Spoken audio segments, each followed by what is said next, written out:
हाय friends, मैं हूं doctor Prashant Agarwal, consultant dermatologist and hair transplant surgeon at Dermadent clinic Udaipur and I am working for past 15 years now. So जैसा कि आपने मेरे last video में देखा कि सनस्क्रीन्स क्या होती हैं और क्यों ज़रूरी होती हैं, ये तो हमने जान लिया और हमें पता चल चुका है कि हाँ भाई, हमारे डेली केयर स्किन रूटीन में सनस्क्रीन की बहुत ज़्यादा इंपॉर्टेंस है, राइट।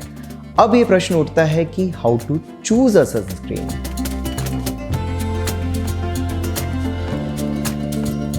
एक अच्छी सनस्क्रीन को हम चूज कैसे करें और हमारे लिए कौन सी सनस्क्रीन बेस्ट है उसका कैसे हम चुनाव करें। तो the ideal way is to go to a dermatologist. No, आप अपने डर्मेटोलॉजिस्ट के पास जाते हैं, अपने स्किन टाइप के हिसाब से, आपकी रिक्वायरमेंट के हिसाब से, आपके वर्क प्रोफाइल के हिसाब से, आपके रेजिडेंशियल जो एनवायरमेंटल है उसके हिसाब से, इन सारी चीज़ों के हिसाब से आपको चूज़ करके सनस्क्रीन दे जा सकते हैं। लेकिन क्या कि अगर मैं डर्मेटोलॉजिस्ट के पास नहीं जाना चाहता, मेरे को एज सच कोई स्किन एलिमेंट नहीं है और मैं एक जनरल वे में ही अपनी स्किन केयर रूटीन को डिसाइड करना चाह रहा हूँ और मुझे ये जानना है कि मेरे लिए सनस्क्रीन कौन सी सबसे अच्छी रहेगी, what is an ideal sunscreen for me, तो फिर मैं क्या करूँगा। चलिए मैं आपको हेल्प करने की कोशिश करता हूँ कि एक आइडियल सनस्क्रीन के लिए सबसे पहले आपको देखना ज़रूरी है कि सनस्क्रीन ब्रॉड स्पेक्ट्रम है या नहीं। ब्रॉड स्पेक्ट्रम का मतलब है कि वो अल्ट्रावायलेट ए और अल्ट्रावायलेट बी दोनों को ब्लॉक कर रही है या नहीं। हालांकि आजकल जो एडवांस सनस्क्रीन्स आ रही हैं उनमें ultraviolet A, ultraviolet B, infrared, visible light, blue light सब कुछ ब्लॉक करने के फिल्टर्स आने लगे हैं। पॉल्यूशन, एंटी पॉल्यूशन कंट्रोल भी सनस्क्रीन्स आने लगी हैं, लेकिन जो बेसिक चीज़ है वो है ब्रॉड स्पेक्ट्रम होना किसी भी सनस्क्रीन के लिए बहुत ज़्यादा ज़रूरी है और वो है अल्ट्रावायलेट ए और बी को क्या वो अच्छे से ब्लॉक कर रही है या नहीं। उसके लिए क्या पैरामीटर्स हैं वो मैं आगे बताऊंगा। सबसे पहली चीज़ हमें ये समझना ज़रूरी थी। सेकेंडली, जो सनस्क्रीन मैं लगाने जा रहा हूँ वो कॉस्मेटिकली एलिगेंट है या नहीं है, क्योंकि बहुत सारे आपने देखा होगा सनस्क्रीन जब हम चेहरे पे लगाते हैं तो बड़ी चिप चिप करती हैं और बहुत डार्क सा हमारा लुक हो जाता है, टैकी से अपीयरेंस हो जाता है।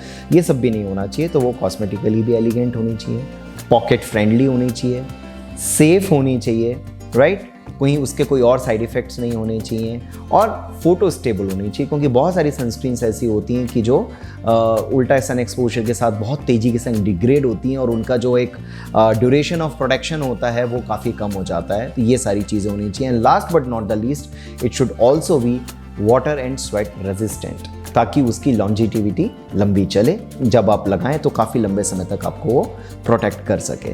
तो ये सारे जो पैरामीटर्स हैं, ये सारी जो क्वालिटीज़ हैं आपकी सनस्क्रीन में होनी चाहिए और जो भी सनस्क्रीन आप लेने जा रहे हैं उसमें अगर ये सारे पैरामीटर्स मिलते हैं। और ये कैसे पता चलेगा कि आपके पैरामीटर्स हैं नहीं, आप उसके लेबल को चेक करेंगे कि उसके लेबल पे सब कुछ लिखा हुआ है या नहीं है और उसके हिसाब से आप अपनी सनस्क्रीन को चूज़ कीजिए। अब लेबल पे भी कई टर्म्स इस तरीके की आती हैं कि जो काफ़ी डाइसी होती है, हम उनको समझ नहीं पाते हैं। What is SPF, what is PA 2+, 3+, 4+, अलग अलग तरह की ग्रेडिंग लिखी हुई मिलती है। बूट स्टार रेटिंग होती है, क्रिटिकल वेवलेंथ होती है, सब्सटेंटिविटी होती है, बहुत सारी चीज़ें ऐसी टेक्निकल टर्म्स वहाँ पे आ जाती हैं जो हम समझ ही नहीं पाते हैं कि वो हैं क्या और हमारे लिए वो क्या इंपॉर्टेंट है, क्या नहीं है, क्या हमें चूज़ करना है, क्या चूज़ नहीं करना है। तो उसको मैं एक डिटेल वीडियो में आपको आगे भी बताऊँगा कि how to read the label of your sunscreen, आप उसको कैसे पढ़ेंगे और कैसे अपने हिसाब से चूज़ करेंगे। लेकिन उससे पहले मैं एक चीज़ आपको और बताना चाहूँगा, वो भी आपने बहुत कॉमनली सुनी होगी, वो है what is the difference between an organic and inorganic sunscreen और a physical versus a chemical sunscreen.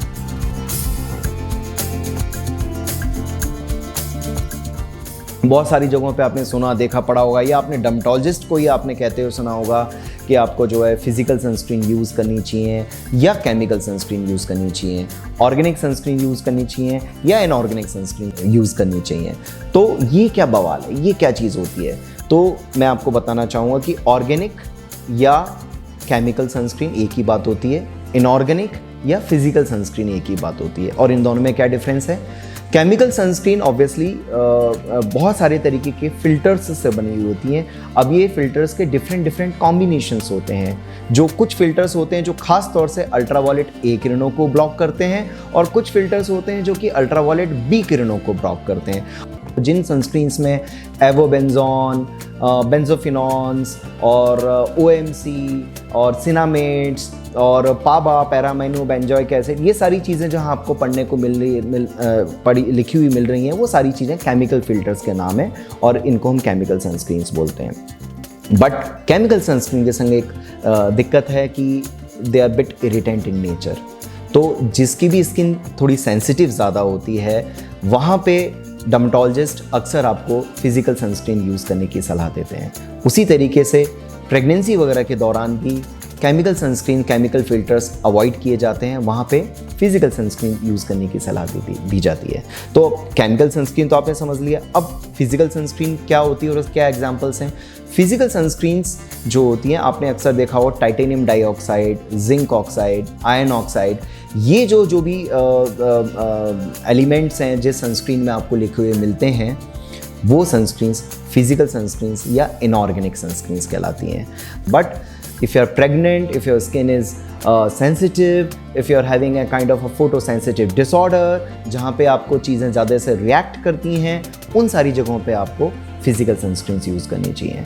अब रही बात फिजिकल और केमिकल सनस्क्रीन्स के मैकेनिज्म ऑफ एक्शन क्या हैं, क्यों ये डिफरेंट हैं, किस तरीके से काम करती हैं, आई थिंक वो एक और सेपरेट टॉपिक है और I will be happy if you want to know about that. अगर ऐसा आप चाहते हैं तो मुझे कमेंट सेक्शन में ज़रूर पोस्ट कीजिएगा और बताइएगा, तो मैं एक अलग वीडियो आपके लिए और बनाऊंगा जिसमें इनके मैकेनिज्म ऑफ एक्शन की हम बात करेंगे। बट यहाँ पे आई थिंक ये इस वीडियो के स्कोप से बियॉन्ड होगा, इसलिए अभी हम फिलहाल उसके बारे में बात नहीं कर रहे हैं। तो अब हमने इस वीडियो में क्या समझ लिया, हमने समझ लिया कि सनस्क्रीन, एक आइडियल सनस्क्रीन क्या होती है, उसमें क्या क्या खूबियाँ होनी चाहिए, फिजिकल सनस्क्रीन क्या होती है और केमिकल सनस्क्रीन क्या होती है। अब जिसका जिक्र मैंने किया था, सबसे इम्पॉर्टेंट चीज़ कि आपको कुछ नहीं पता, आपको बढ़िया सनस्क्रीन चाहिए। मार्केट में आपने 25 तरह की सनस्क्रीन आपने ऑनलाइन भी देखी हैं, आप किसी दुकान पे भी जाके देख रहे हैं, आपको कैसे पता चलेगा कि ये वाली सनस्क्रीन मेरे लिए बढ़िया है? उसके लिए आपको सनस्क्रीन का लेबल अच्छे से पढ़ना आना चाहिए।